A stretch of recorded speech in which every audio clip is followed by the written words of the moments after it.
¿Qué tal? ¿Cómo le va? Muy buenas noches. Bueno, ¿se dan cuenta cómo cambia la realidad política con tanto dinamismo en la provincia? Desde el programa anterior hasta este programa, tenemos que decir que hubo varios acontecimientos políticos. El principal, podemos decir que es cuando Mansur decidió comunicar que no iba a ser candidato a vicegobernador. Yo me imagino a él pensando en la canción en la letra de la canción, cuando la Corte lo frenó, en la letra de la canción esa que dice: no te enojes si te digo lo que hiciste, no te enojes si te digo lo que fuiste, un ingrato con mi pobre corazón, ¿no? Porque fue un golpe realmente para Mansur. Pero inmediatamente Mansur habrá seguido con la letra de la canción que dice: cambió mi suerte, se burlarán de mí, que nadie sepa mi sufrir.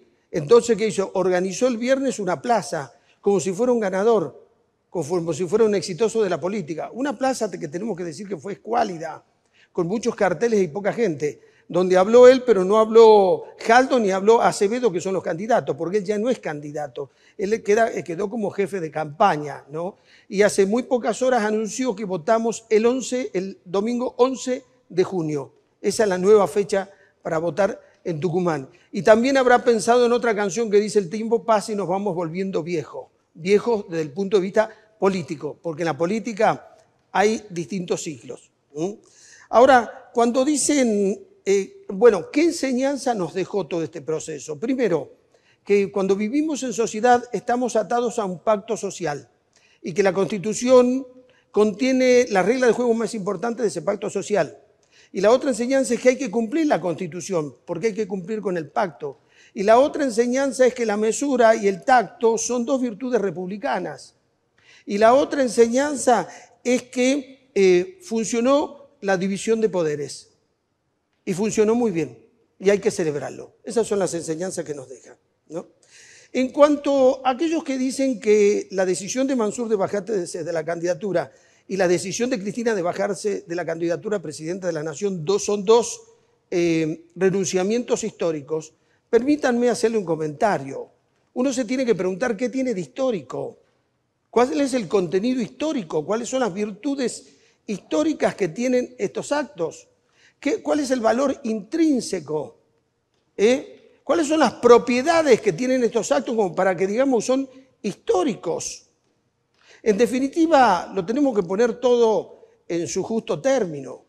Tanto lo de Mansur como lo de Cristina Kirchner son dos actos políticos ordinarios que corresponden a los ciclos políticos. Y lo que está ocurriendo es el fin de un ciclo político donde los actores de ese ciclo político están en el ocaso. El otro tema, la Junta, va a estar aquí el vocero de la Junta Electoral de la provincia, ha decidido que solo van a reimprimir los votos los del gobierno, la lista oficialista, porque, bueno, hay que cambiar el candidato. Todos los otros votos no se tienen que volver a reimprimir. Y menos mal, porque les iba a causar un daño económico. Pero les quiero decir una cosa, si todos los otros partidos tenían que reimprimir los votos, las boletas, el que la tenía que pagar es el que causó el daño, porque vivimos en una sociedad que va a funcionar en tanto y en cuanto podamos poner en práctica esto que dice: el que las hace las paga, porque ahí se concentra mucha sabiduría. El que las hace las paga. Entonces, el causador de todo esto fue el gobierno, con Mansur a la cabeza. Y después, bueno, los otros 3 miembros de la Corte Suprema que fallaron a favor, que son más bien miembros del gobierno, más que de otro poder. Pero bueno, no se van a tener que imprimir los votos, salvo, repito, aquellos del oficialismo donde hay que cambiar a Mansur por Acevedo. ¿Y por qué digo que esto el que las hace, las cambia, las paga? Porque ya ocurrió, cuando Miranda se fue, en realidad cuando Miranda asumió, Julio Miranda, el ex gobernador, descabezó a todo el Tribunal de Cuentas y cambió por los nuevos integrantes. Ahora, lo que los periodistas no contamos es que aquellos a los que sacó Miranda después cobraron indemnizaciones. Eran 5 o 6, no recuerdo bien, pero ese es el número. Y cada uno de ellos cobró varios millones de pesos. ¿Saben que esa decisión de Miranda nos costó varias docenas de millones de pesos a los tucumanos? Entonces la pregunta es ¿por qué lo tuvimos que pagar nosotros con nuestros impuestos y no Julio Miranda, que fue el responsable de generarle ese daño al Estado? Bien, el otro tema. En realidad todo esto ocurre, pero no son los temas centrales de la Argentina. Los temas centrales de la Argentina están relacionados con el sufrimiento de la gente y con el futuro del país. El Observatorio de la Deuda Social de la Universidad Católica Argentina, de la UCA, dijo que el 61,6% de los niños son pobres.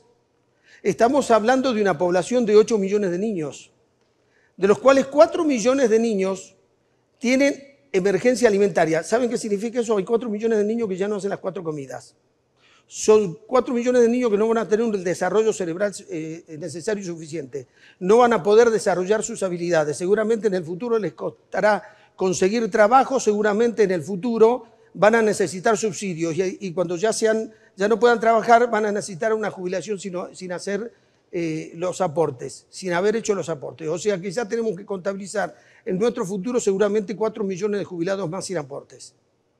Y los otros 4 millones de chicos que sí comen, que están dentro de la pobreza, también van a tener problemas en su desarrollo integral como personas. Entonces seguramente van a tener dificultades en conseguir trabajo, van a ir al trabajo informal, van a tener bajos ingresos y la mayoría de ellos van a tener hijos en esas condiciones que también van a recrear el círculo de la pobreza. Estos son los problemas de la Argentina. Este es el problema del futuro de la Argentina. ¿Se puede revertir esto? Pero por supuesto que se puede revertir. Pero en un país donde los políticos, en vez de pelearse, en vez de hacer internas, en vez de hacer grietas, se ponen a pensar en la alimentación en la primera infancia y la revolución educativa. Hoy la India no solo es el país más grande del mundo por unos cuantos millones más que China. ¿Saben qué es la India? El gran futuro mercado que vamos a tener todos. ¿Por qué? Porque la India está construyendo clase media a base de una revolución educativa. O sea, el proceso de inclusión de clase media de la India es mucho más generoso e importante que en la China, que no es un tema menor, la cantidad de chinos que pasaron a formar parte de la clase media, que son los que consumen proteínas, son los grandes demandantes de alimentos, son los que mueven mucho el mercado mundial y para nosotros eso es una buena noticia. Bueno, la India lo hizo con educación. El otro tema, la inflación de abril fue del 8,4% y se prevé que si siguen subiendo los precios, como siguen subiendo, que vayamos a una inflación mensual de 2 dígitos. Y si uno une esta información a las declaraciones de Alberto Fernández en privado que trascendieron, que dijo que no lo soporta Massa, que lo que va a buscar es que Massa no sea candidato del oficialismo presidente, que hay otros candidatos, entonces tenemos que pensar lo que decíamos en programas anteriores. Si Massa no va a ser candidato, es difícil pensar que siga en el Ministerio de Economía, y si sigue va a estar muy debilitado. Si esto ocurre, y podemos caer en una hiperinflación, porque los hechos políticos son los que empujan la hiperinflación, las condiciones económicas son adversas. Y si esto ocurre, me imagino que el doctor Raúl Alfonsín estará con una sonrisa. Y permítanme la ironía, ¿por qué? Porque debe creer en la justicia cósmica, porque fue un gran estadista, fue un gran presidente, fue un gran demócrata. Y creo que no descansa en paz mientras en la Argentina se diga que es el mayor fracaso económico desde que volvió la democracia. Creo que está pensando allí donde está el doctor Raúl Alfonsín que alguien lo va a superar y es Alberto Fernández. Es preocupante el hecho de que haya muchos hackeos. Vieron que se multiplicaron a los bancos, a las farmacias, nos hackearon la página del programa, hubo mucho hackeo. Cuando le pregunté a un experto me dijo, mirá, es un tema preocupante, no sé si lo están entendiendo los políticos. Si hay muchos saqueos significa que estos que pueden saquear están en una especie de competencia o de festival, diciendo a ver quién puede hackear más. ¿Quién es el más aventurero en todo esto? ¿Y saben dónde está lo peligroso? Vienen las elecciones de Tucumán, el 11 de junio, el mes que viene, y después vienen las elecciones nacionales. ¿Pueden los hackers meterse en el sistema de cómputos y hacer ahí alguna travesura? Ojo con este tema. Las largas colas que hay en Tucumán, bueno, ya son una cosa habitual, ahora se multiplicaron. Pero permítanme hacerles un comentario. La longitud de las colas son directamente proporcional a la violencia social, a la violencia moral, a la degradación a la que estamos sometiendo a los ciudadanos. No puede perder una persona toda la mañana o todo el día para hacer un trámite. No se le puede decir a una persona, usted va a perder toda una jornada para hacer un trámite porque las colas son normales. Cuando uno viaja a Estados Unidos, viaja a Europa, nunca ve cola. ¿Saben por qué? Porque las largas colas son las imágenes de los pueblos que no avanzan, de los pueblos atrasados. Cuando alguien viene al extranjero y ve este espectáculo, conoce de nuestro atraso ahí mismo, in situ.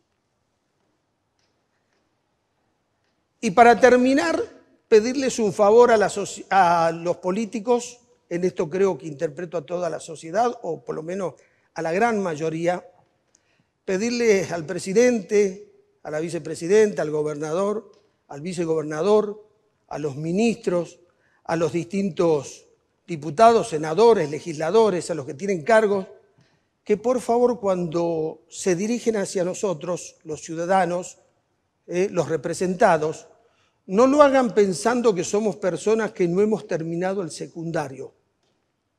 Hay muy poca gente que terminó el secundario. Porque cuando lo hacen pensando que no terminamos el secundario, creen que no sabemos reflexionar, razonar, inferir, deducir, inducir. Entonces, creen que nos pueden argumentar cualquier cosa, que no pasa el filtro de un simple razonamiento, porque me parece un hecho moral inaceptable, esta violencia que significa hablarle a la gente como si la gente fuera estúpida, y menos de los representantes hacia los representados. Después de los auspicios vamos a escuchar a nuestros invitados de esta noche.